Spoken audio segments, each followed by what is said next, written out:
This is a Farbrengen that is Bekesher to Vov Tishrei. That this year is 50 years from Vov Tishrei.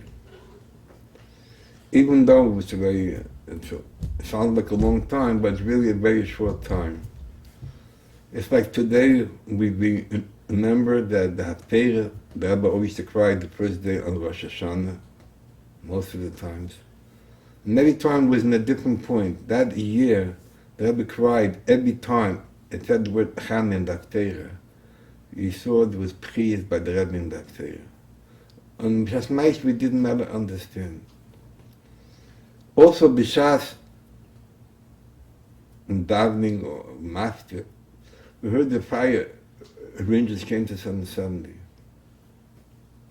And later we saw, after davening, that the Rebbe Chana had a chair staying with the sukkahs now. There was a fire there, and the whole chair got burned. It was also very funny. Later, Vov Tishrei, on Shabbos Shuvah, in those days, there wasn't a room for the Bochim.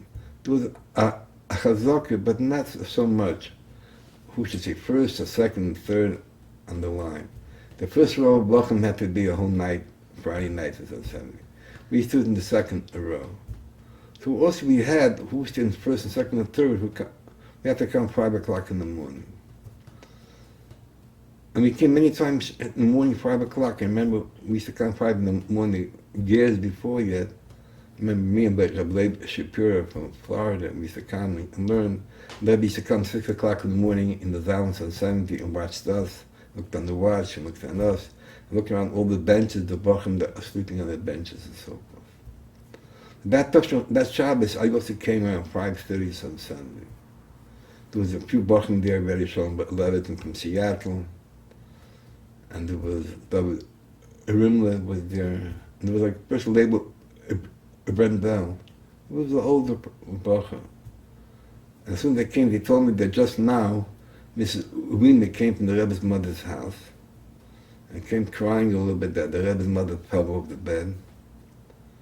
And Shlomo should be Nidia, the Rebbe what happened. So labeled Brendel, since he was an older person, he ran to the Rebbe's house to give it over.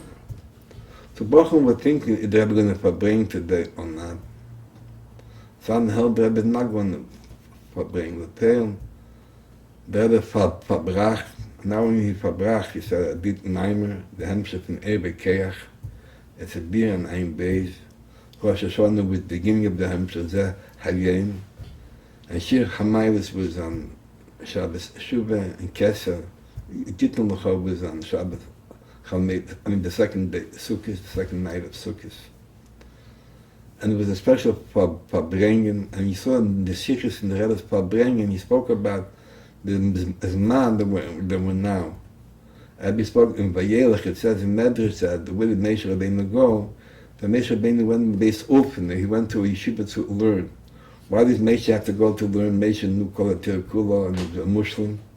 But now he knew it's Meir Be'es Mishana comes today, and it has to be the Histalkus. So there has to be a new type of Didinim. The Moshe Rabbeinu went to learn Didinim. There's a heroic before Pesach, before Rosh Hashanah, or a Rav Paskin a Shaila before he Paskin, even though he Paskin many times, he has to look in Shulchan Aruch. And he told the story of the Rebbe Harashab that he was once in the city, and they didn't know who he is, but it's a tira upon that they saw him, they knew he's an Odin Godel, they gave him matzah. And even though he said matzah every Shabbos from the Babbage, and on Friday night, all the Rabbeim, of course, Mavis Sedra, that favor, and that's when he went in the second room and looked over the matzah. And there's a Mesh's man there. He didn't do it on the spot, he went to the second room. So this all shows that before you do something, but Rabbim, you have to look it over. And even from a Pnimi, and the Rabbi Shabbat used to call it different Pnimis, that's what it says, Vayelech, Moshe Rabbeinu went. The Rabbi Shabbat could have looked it over in the room, he went to a second room. Because you had to do it in the Pnimis, look into it. The same thing that we spoke over here. So the Sikh was also a modern, but later we saw it in the hospital, The Rebbe asked him everything, Vishet Shulchan is the Arab, whoever's asking him. People told him, this kid didn't. It says in Shulchan, did you look in Shulchan, and so forth. And the Shabbos after, he also spoke about it. And he also spoke the Sikha from Maneche Aster Aster. Rebbe cried a few times in the Sikha, and the second time very much. That the first time he cried, and he spoke about that the Rebbe said about the Teichach, he heard the Teichach from somebody else, that the father said it to go anders. The Rebbe spoke about Ganes Aster Aster. When a person knows he's sick, it's one Aster. When a person doesn't know that he's sick, he doesn't do anything about it, it's a second Hester. Even though the Hester is so big, but so, it's Vanechi Hester. In the Hester is the Anechi, is the Eter, that hiding Gilu, that in time he comes up and Chavor, becomes from a high place, aber es kommt durch, kann es ruhig Kapuya, der Rebbe said. Und wenn die Teher comes out, will surely come out, Jiche Begoli, will also be Shitei. And then he cried very much about Nechi Aster, and that the biggest Hester is the Anechi. And then we went to Chazad the Maimer, and then we heard that the Rebbe went in the ambulance. The Rebbe went with Mrs. Khan. They went to the hospital, so everybody ran away from Chazad the Maimer. We all ran to the hospital. In the hospital, the Rebbe looked a few times. He said, "What I'm doing is now Farbrengen, but they're pushing here." The Rebbe cried much in the hospital. He looked in the window, couldn't even look on the situation. But he said, he should use a feather, or another time the feather, give a needle to see if it is still ain't for chayes. And later, everybody heard that it was the Stalkers, and then they came home. There was many things in the house, certain things of Agnes and Nefesh, but also the Rebbe said, there's a meaning to keep straw under her head. So the older Chassidim, the Cheder Kedisha, so when he gets through at night, so they told you, so Duchman gets a Michlan across the street, a rascal, and take a broom. You have to go to the brooms that are made out of straw, and tear up the broom, you don't have straw. And Rebbe did not want to go out of the house, wanted to stay there, and the older Chassidim, Duchman especially, is the Rebbe to go home.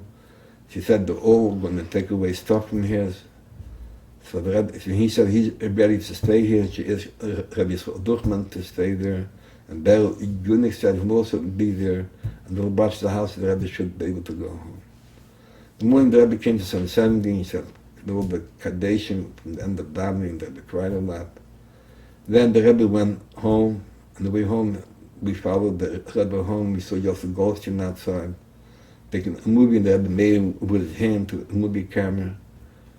Yosef Goldstein told me after that, even though the Rebbe made him with his hand, he still continued a movie because by the picture of the Rabbi, the Rebbe made him also with his hand. And later the Rebbe wanted to see the movie. And the Rebbe came out of the house, he said we should go close to meet the only people that went to a mikveh in the morning, and the other one should stay far away. And the Levi itself, the Rebbe cried very strongly about the Kaddish. And also, he is Bachim, what Bachim doing here, what Bachim pushing, and so forth and so forth. That's why the Bachim later made a chlukas from Mishnayos many times over until Yom Kippur. And they gave over to the Rebbe that the Bachim made so much times. A chlukas in Mishnayos, Rebbe like, Anachas Ruach, Agreis Anachas Ruach, Agreis Anachas Ruach. The Bachim wanted to take away a little bit the payday that the Rebbe mentioned a few times, what Bachim doing here or doing there. The main thing we learned from this whole thing, that even Shabbos, when the Rebbe's mother, how tired the Rebbe was to his mother, from that he verbracht the whole Shabbos, when people told him not going to Farbrengen. And Erev Kippur, when he came back, he said, he should in 2-3 days. Erev Kippur, when he came back, it was a Birchas Abonim. He went downstairs and he had a Baruch Tzanash. A few people complained to Rabbi Chadukah, they didn't hear the bracha, because the Rebbe came down, there was a small crowd. They went the second time on the table and said the bracha, and so forth. And we all know and also how the Rebbe's mother worried about the Rebbe very much. And he asked not to Farbrengen so late at night. So there was a year, Chabdal, Chabgimel, the Rebbe did not Farbrengen, the family says it's very late at night.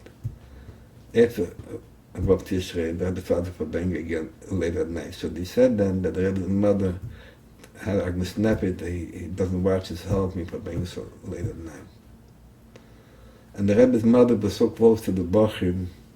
A lot of Bochum owed their big shaykhs, the shlichis, so when they were on shlichis, she told the Rebbe about, she read in the papers, and the Rebbe brought the papers by the Bochum.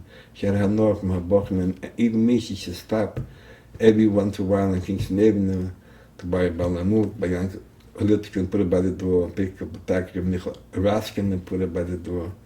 How she felt close, she always mentioned me about Germany, what I scared people, I saw a nail. She was so friendly and so elegant to everybody that she knew. And even the Shabbos after that, they spoke about, the Rebbe wanted they should daven a tefillah even after the Yom Kippur, one tefillah in the house, because in Shiva, even though Yom Kippur started, the neshama is still on it. Then the next Shabbat, the Rebbe gave a hemshech in Vayela, it was a shayla, it was Yom Tishrei. Whose Kaddish comes before the person that says Kaddish after the Rebbe Hamarash, Yom Tishrei, or his Kaddish for a mother. So even though the person that says Kaddish could have in mind also the other thing, but people they hear wouldn't know. The Rebbe said, I brought from the Rebbe Chashab, that a Rebbe doesn't need our Kaddish, we need the Kaddish. So maybe the Rebbe is not the Kaddish from the Rebbe, it's the person who needs the Kaddish. So the person that says Kaddish could have in mind two things, and especially if it's in the middle of Shiva or Shleishim, so there's a dinglim that he should say the Kaddish. And then he could have in mind you could Gimel Tishrei also. So this is what we learned from Vov Tishrei, how much the Rebbe discusses to Chassidim and all the Ma'amodim Matzavim he verbracht Shabbos. The bar long till the second, till his mother called him. Then he ran. He put on his coat.